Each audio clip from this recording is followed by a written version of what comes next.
November 1942. An armada of 200 British and American ships appears off the coast of North Africa. Operation Torch is about to begin.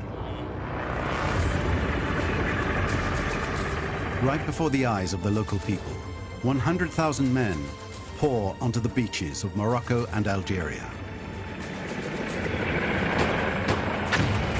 It is this singular theater, North Africa, that between 1940 and 1943 was written a famous chapter of the Second World War, the Desert War. Why have the great powers come to fight in the challenging desert conditions of North Africa, so far from the epicenter of the World War? And how, there in the furnace of the desert, will the Allies manage to inflict one of the first major setbacks on the forces of the Reich? The Desert War, the war that nobody wanted, was to turn the World War upside down.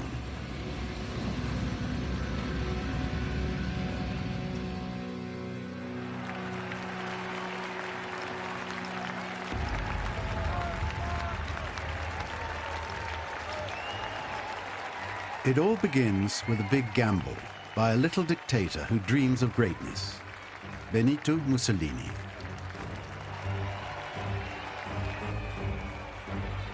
He proclaims, Italy is in truth a prisoner of the Mediterranean. Il Duce wants to restore the splendors of the Roman Empire. He dreams of controlling the Mediterranean Sea and expanding his empire into Africa. Mussolini is suffocating in an Africa dominated by the old imperial powers, France and the United Kingdom.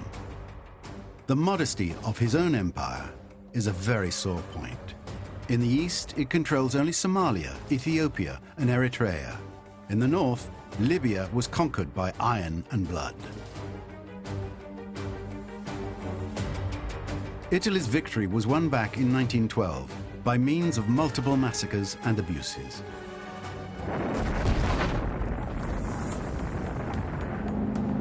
In summer 1940, World War II sets Europe on fire.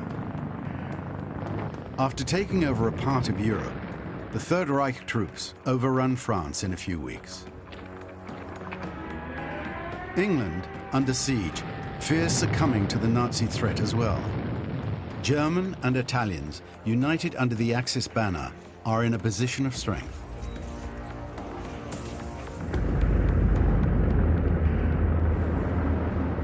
It's a chance that Il Duce doesn't intend to pass up on. He wants to see the old colonial powers that dominate Africa driven out. Italy's time has come.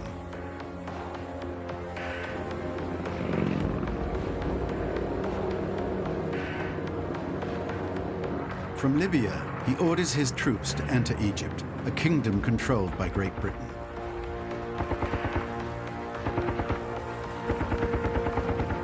A force of 80,000 men advances about 60 miles into Egyptian territory.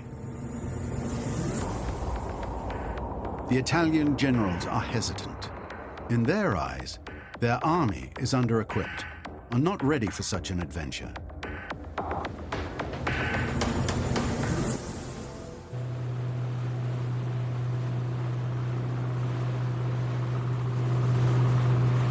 Winston Churchill doesn't want to let go of Egypt, not at any price. Ever since France surrendered, the Reich has been extending its grip on Europe. For the British Prime Minister, another defeat would be unacceptable, especially since the Luftwaffe is relentlessly pounding England. Churchill knows that Britain's salvation depends more than ever on the resources of its empire. The Suez Canal belongs to Egypt. For London, it is a vital artery for transporting its raw materials.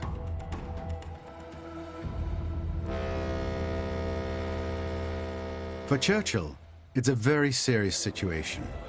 So the old bulldog sounds the alarm and mobilizes all the Commonwealth's resources. Thousands of Australian, New Zealand and South African soldiers flock to Cairo and join the British. These men left their families and their jobs to come and fight in the desert sands.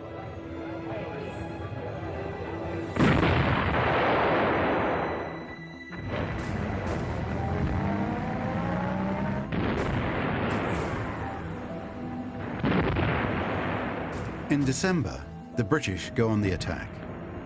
To their great surprise, it's like a stroll in the park. The Italians are disorganized and have retreated 500 miles back into Libya.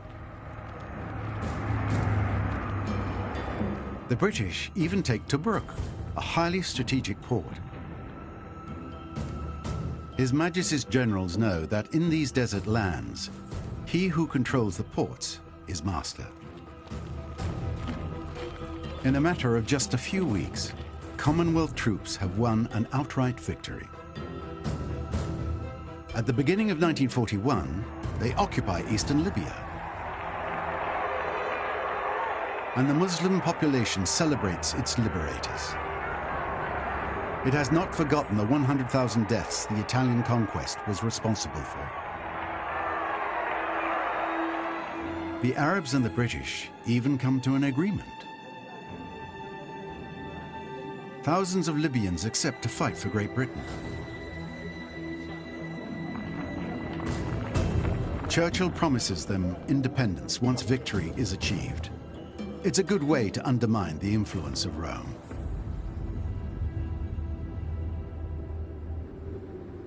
Il Duce was yearning for glory, but now reaps nothing but shameful defeat.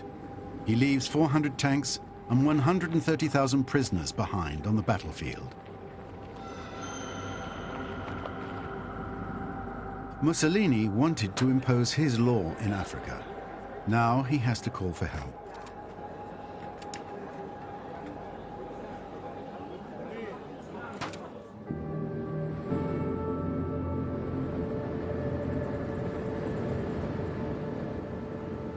By the beginning of 1941, Hitler has turned his gaze to the east. Along with his generals, he's devoting himself to his great project, Operation Barbarossa, the conquest of the Soviet Union. In his eyes, his victory will be sealed out there on the Russian steppes.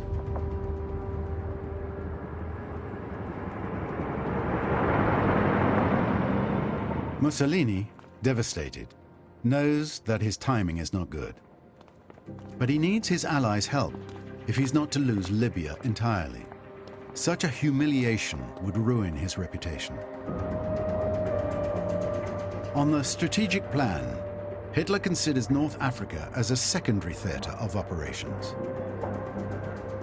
But he fears that a weakened Mussolini will lose his grip on power. The fall of Il Duce would threaten the security of the southern flank of his European fortress. He agrees to help his ally, but on his terms. Any German intervention must not, under any circumstances, disrupt its operation in the east, which is expected to be launched in just a few months.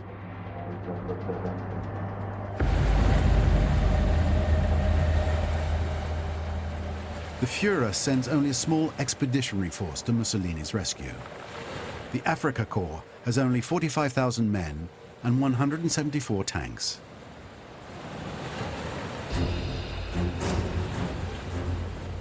It lands in Tripoli, the capital of the Italian colony. Its mission is a limited one, to help the Italians recapture eastern Libya and to protect it from a British onslaught.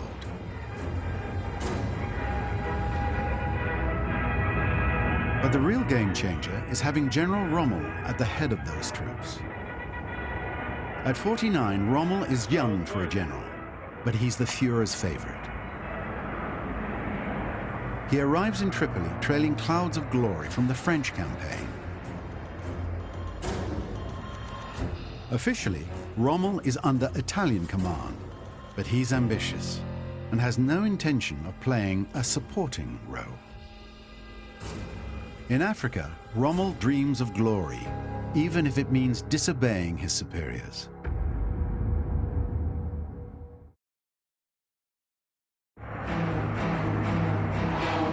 The Afrika Korps has only been present on the African soil for a few weeks, but Rommel is already impatient.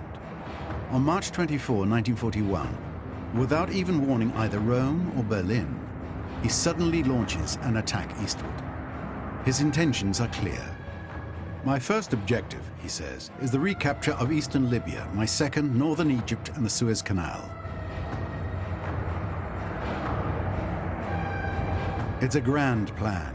From the land of the pharaohs, he can head for Baku in the Caucasus and get his hands on the precious oil resources. Then he can rendezvous with the Wehrmacht troops to strike at Russia. It's pure megalomania, and far from anything his leaders are expecting of him. But his troops are all for it. For the Afrika Korps is partly made up of volunteers, all of them deeply committed to the Reich.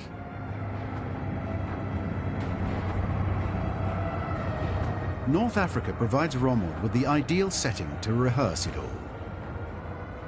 On these vast expanses, his panzers can get up to full speed.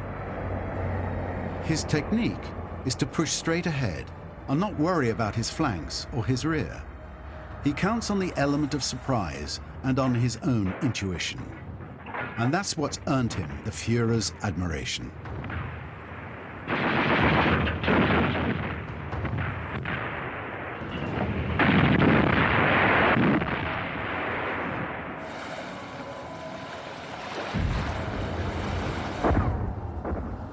Rommel's sudden offensive comes as a shock to the British. The Germans aren't the same thing as the Italians at all. Faced with such a formidable adversary, the worrying weaknesses of the British Army start to emerge. The men are undertrained and their equipment is dilapidated. As the British Dr. James Graham observes, the Afrika Korps is wreaking havoc. It was a blitz. We were devoured. The whole area was marked by smoking remains, bodies scattered around, some living, some not. Our principal task was to relieve suffering. There was little room for sentiment. Interment being carried out near the fatal spot by a man's comrades, enemy permitting.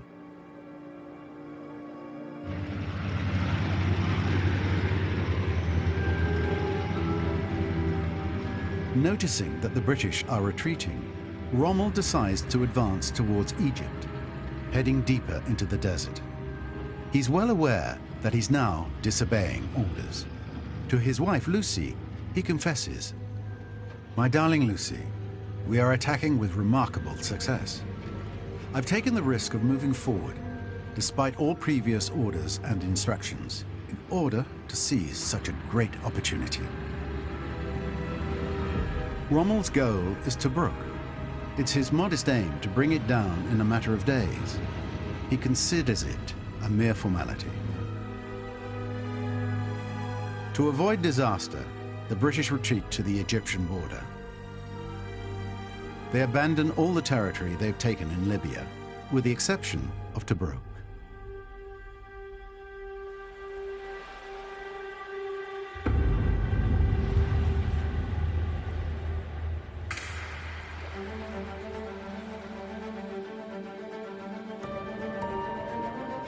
Tobruk is defended by 25,000 Commonwealth soldiers. Their supplies arrive by sea. The British will never leave this deep water port to Rommel. If it were to fall into his hands, he'd use it to supply his own troops, which would allow them to advance into Egypt.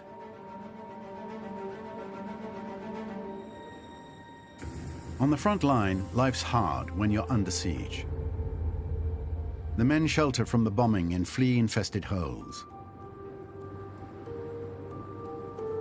Like rats, as the German radio propaganda is always saying. So they defiantly refer to themselves as the Tobruk Rats. They are daily raided.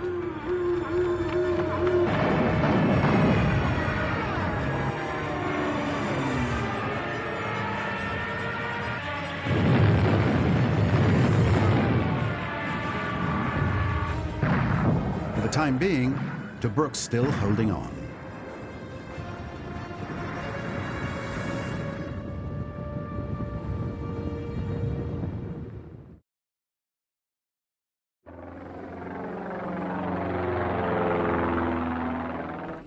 Rommel is struggling. He spends his days visiting his units scattered around Tobruk and on the Egyptian border. Unlike the officers of the Wehrmacht, he despises state duties. He wants to see the battles from the front lines.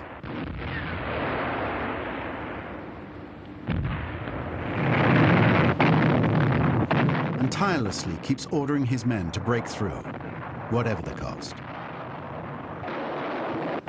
German Lieutenant Robert Witzke is fighting on the front line. He writes to his wife, "Dear Inga, every day there are attacks. We can only ask ourselves every day who is still alive from the comrades. Many are dead, but even more are wounded. Inga, keep thinking of me."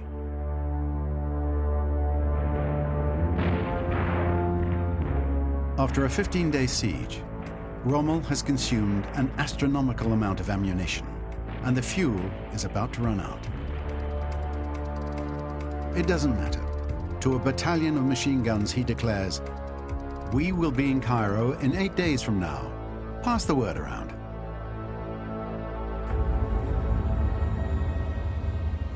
Rommel is waging an overly ambitious war without a care for one decisive element: fuel and supplies.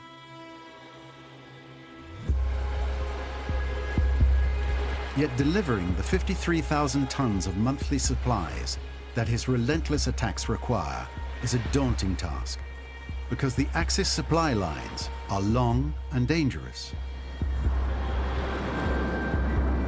In the Mediterranean, the British are tracking down Italian cargo ships trying to reach Tripoli, the only port controlled by the Africa Corps. All the same, 80% of supplies are still getting through.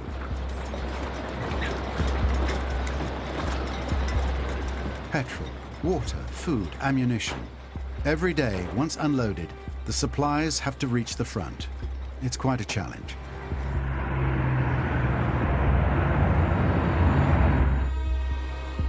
It takes 14 days to travel the 750 miles from Tripoli to the front. It's a real trial for the men. Ironically, the trucks consume half of the petrol they carry.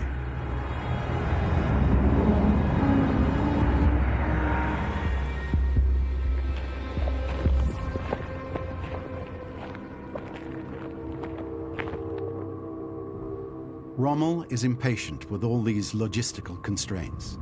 He exhausts his troops and fails to take Tobruk. His attitude costs the lives of 53 officers and 1,200 men.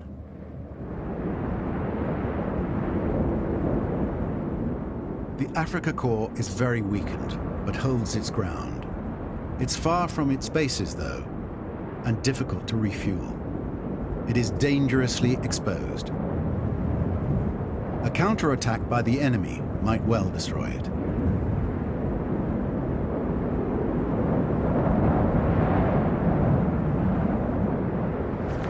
Kamsin, the burning wind that can blow for long days at a time, heralds the beginning of the strong heat.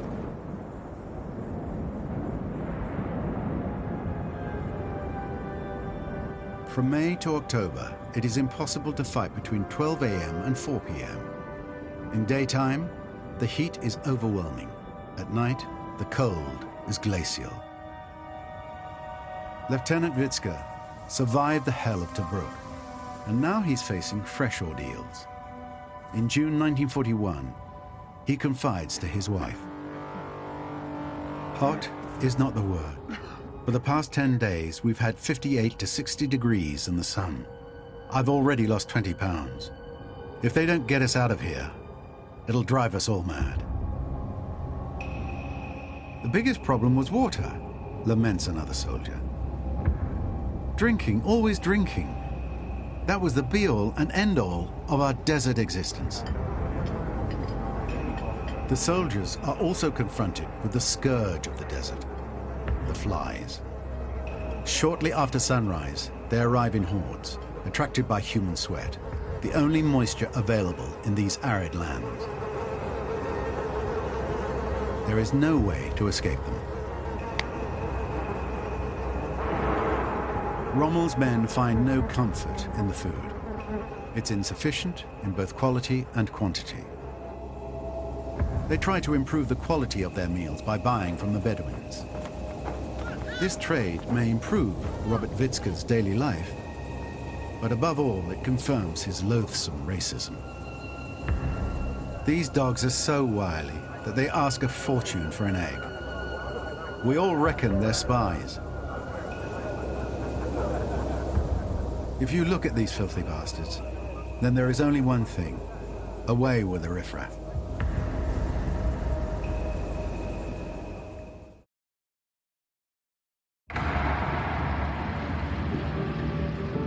At the height of summer in the Libyan desert, the crushing heat immobilizes the armies. While the men of the Africa Corps suffer from the lack of supplies, opposite, in the British units camped on the Egyptian border, it's depression that's tormenting the men. They have been living in isolation in the desert for 8 months now and have no way to distract themselves. Overwhelmed with boredom, a soldier writes in his diary, "Every day it's the same old thing. The desert's everywhere. It drains your spirit. There's nothing here to look at, nothing to listen to. The only thing that keeps us holding on is thoughts of home."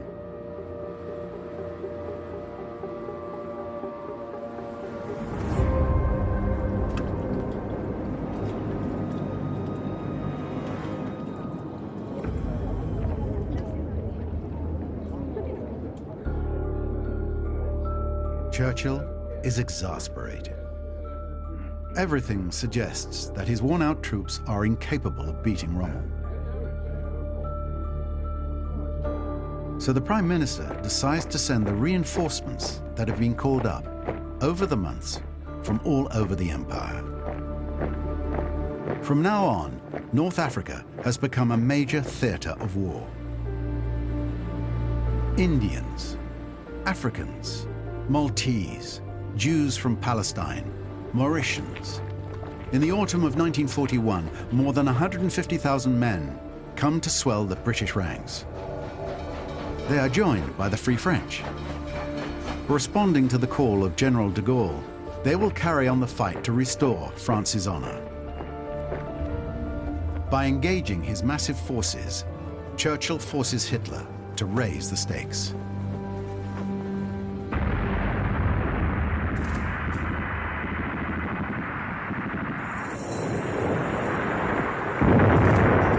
Nearly 2,000 miles from the burning sands of Africa, the great offensive against the USSR is entering a decisive phase. At temperatures of -22 Fahrenheit, the Wehrmacht are trying to take Moscow. At the very moment when the East is taking up all his attention, however, Hitler decides to send reinforcements to his protégé. He can't afford to lose North Africa.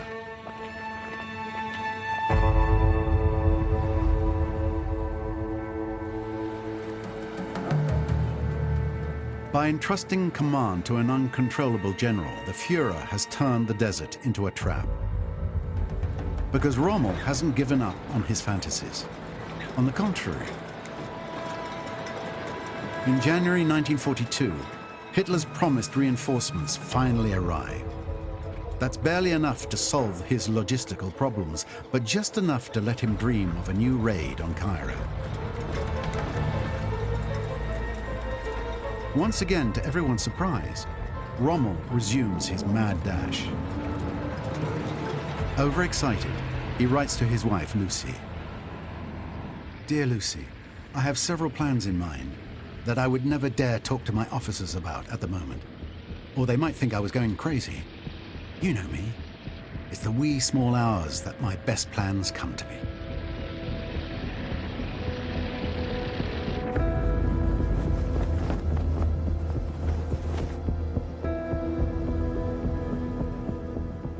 There is no guarantee that the British will be able to stop it.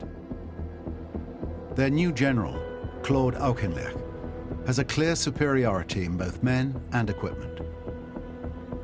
But Churchill's not betting on the right horse. Auchinleck does not know how to surround himself with the right people. He had served for a long time in India and has chosen his subordinates poorly. For months, he sends hundreds of tanks to the slaughterhouse by charging frontal assaults, worthy of old-fashioned cavalry charges.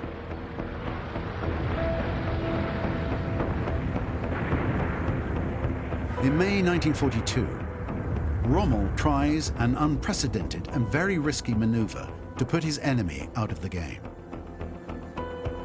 He decides to bypass the defense line protecting Tobruk in order to catch him from behind and crush him. But in a remote area, he comes across an unexpected obstacle, Bir Hakeim.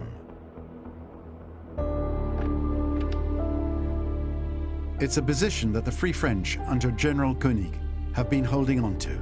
Just a handful of them, 3,700 men. Despite the deluge of fire unleashed by the Panzers and Stukas, they managed, by their heroic resistance, to block the Afrika Korps for 15 days. The British, grateful, salute the exploit. Thanks to the precious hours gained by de Gaulle's men, Auchinleck's 8th Army, in the midst of a debacle, has avoided being surrounded.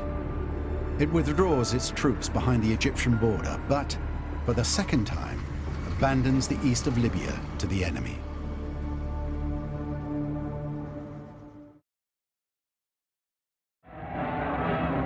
Das ist Tobruk. Rommel has achieved his main objective, to capture the port of Tobruk.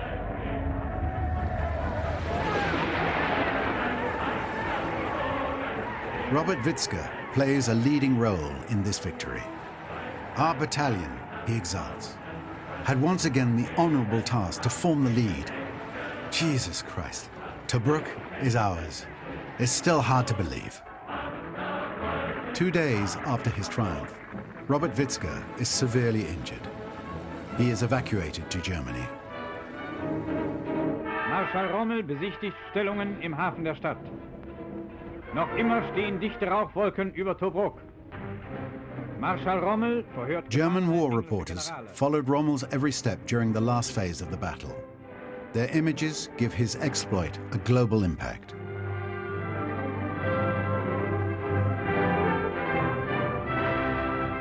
The Desert Fox myth has begun. And while the cameras are all focused on Rommel, they're careful not to film the vendetta of the Italian settlers. The Arab people chose the British camp. They pay the price. The looting and the murders are multiplying. One Italian rejoices. No sooner had the English fled than any Arab we found got a bullet in the head or a grenade in the stomach. Our soldiers are here now, finishing the job.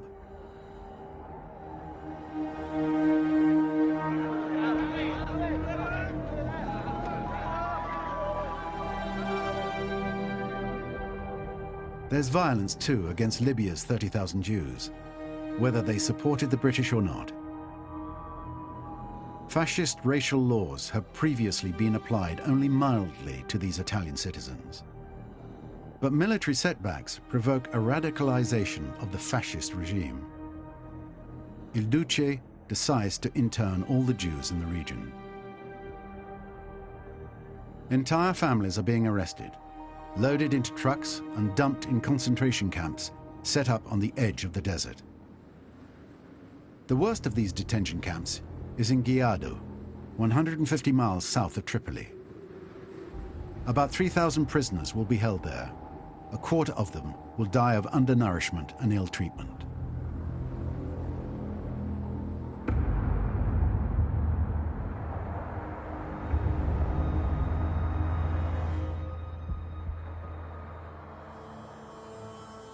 The disaster of Tobruk strikes Churchill as he meets Franklin Roosevelt at the White House.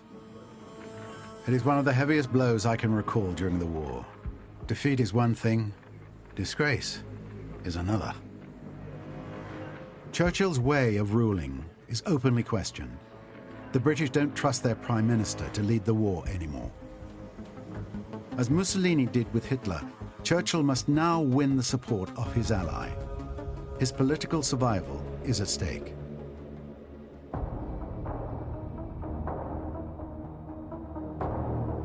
In meeting after meeting, he harasses Roosevelt to help him annihilate the Afrika Korps. His plan is to land in North Africa. Like Hitler, the American generals have no desire to intervene in this region. They believe that to defeat Germany, you have to strike at its heart, in Europe. So they're planning a landing on the French coast that could happen in barely a year's time.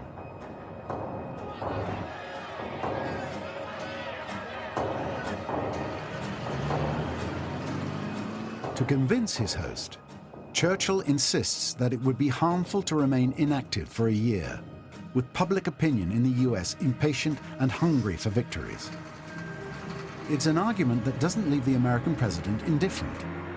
And it's true that he is soon to face elections.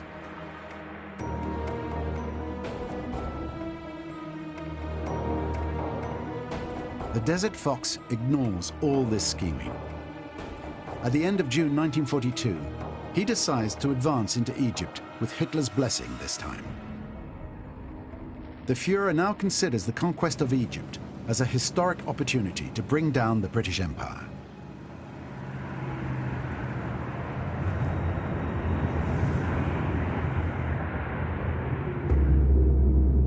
El Alamein is a small railway station on the Egyptian coast.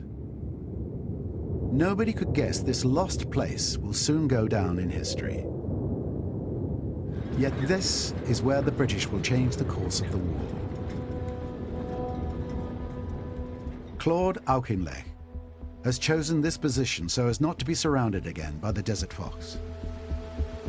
It has impassable obstacles on every side. The sea to the north, a vast area of soft sand to the south. In July 1942, Rommel launches what he hopes will be a decisive offensive at El Alamein.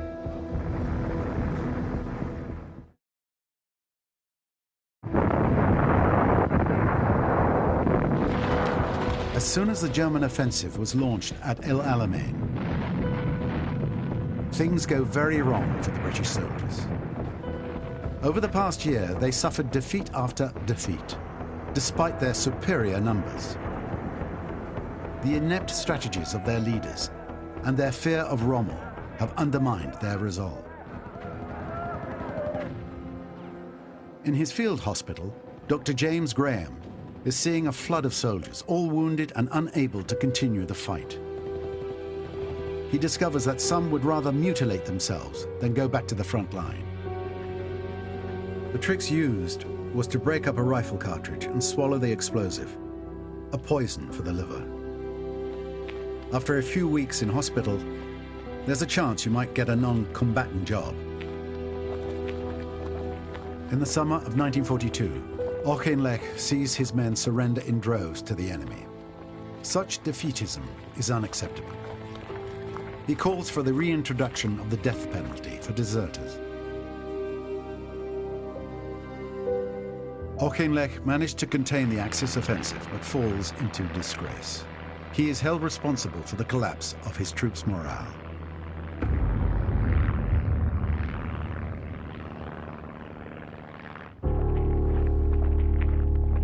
Devoured by anxiety, Winston Churchill rushes to Cairo in early August. He abruptly dismisses Claude Auchinleck. To replace him, he opts for General Bernard Montgomery. Churchill finds him proud, but he chooses Montgomery because he has a precious quality, an immense self-confidence that he is able to communicate to those around him. James Graham is attached to Montgomery's headquarters. He sees him scrambling to cure the ailments that plague his men. Montgomery is out every day. He goes assiduously around all the units to introduce himself to the soldiers. Never before has a commander done that. Montgomery's message to his troops is simple but firm. The defense of Egypt lies here at Alamein. Here we will stand and fight. There will be no further withdrawal. Clearly, under him, they'll not give an inch of ground to Rommel. James Graham confirms it. That was enough to earn their loyalty. Everyone likes to be on the winning side.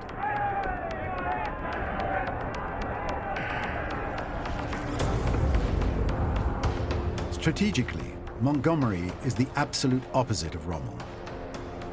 The British strategist, for his part, likes to prepare his plans meticulously. At the end of August, when Rommel goes on the offensive, Montgomery is waiting for him.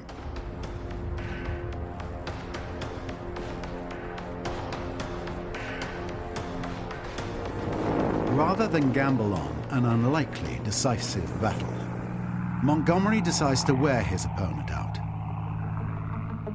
He does, after all, have a clear material superiority. My plan is to contain the enemy's tanks while we carry out the methodical destruction of his defensive system. The enemy will be cut from his supplies.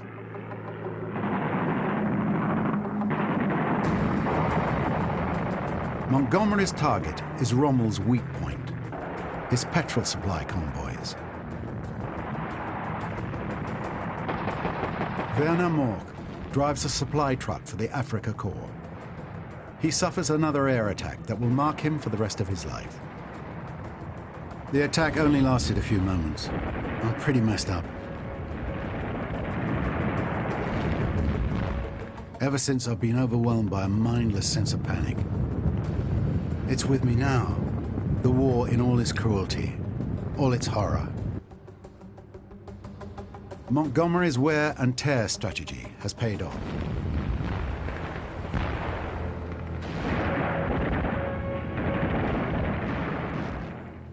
After a month of fighting, the Afrika Korps has only a few days of fuel left. On October 27, 1942, the Desert Fox is finally done for. British intelligence intercepts a German message indicating the imminent arrival of 2 Italian tankers in the port of Tobruk. As they prepare to drop anchor, the ships are sunk by Royal Air Force bombers.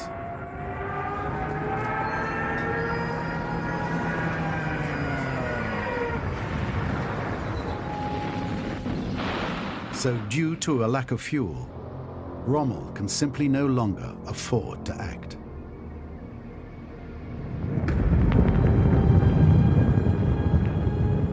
Rommel has suffered a terrible defeat at El Alamein. He knows that this will ruin his Führer's ambitions in Africa. It's a broken man who writes to his wife. God only knows whether I will survive this defeat. If I never return, I would like from the bottom of my heart to thank you and our son for all the love and happiness you have brought me.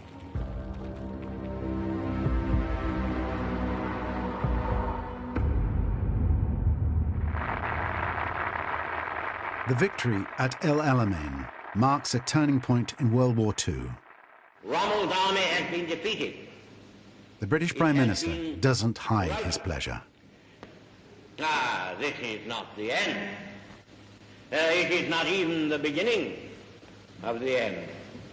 But it is perhaps the end of the beginning.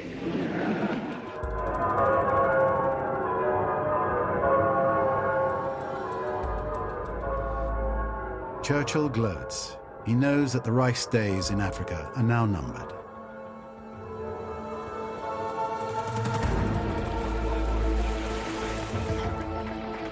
American troops have just disembarked in North Africa. On the beaches of Morocco and Algeria, two French colonies. Despite opposition from his staff, Roosevelt yields to Churchill. The US president wants to win the midterm elections. He has promised his public an easy victory on the African continent. Initially scheduled to last 6 weeks, Operation Torch, the epilogue of the Desert War, will in fact last for 6 long months. The British and American forces and Montgomery's army have planned to meet up in Tunisia. It's an ideal springboard to hit Europe.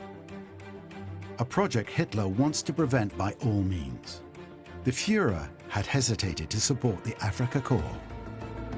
He now sends heavy reinforcements to Tunisia and even transfers some of the Luftwaffe bombers from the Russian front.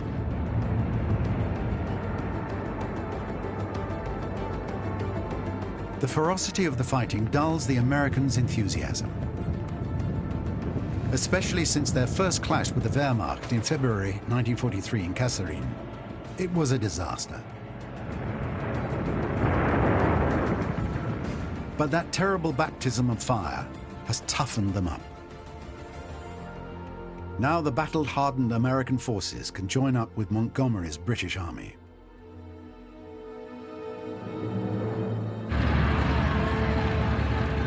With overwhelming superiority now, the British and Americans launch their final offensive in central Tunisia. The British enter Tunis, while the Americans enter Bizerte. The Axis troops, crammed into their final refuge, surrender unconditionally. The Allies take 275,000 prisoners, far more than the 90,000 men taken at the fall of Stalingrad. These thousands of soldiers won't now be able to repel the Allies at the Normandy landing.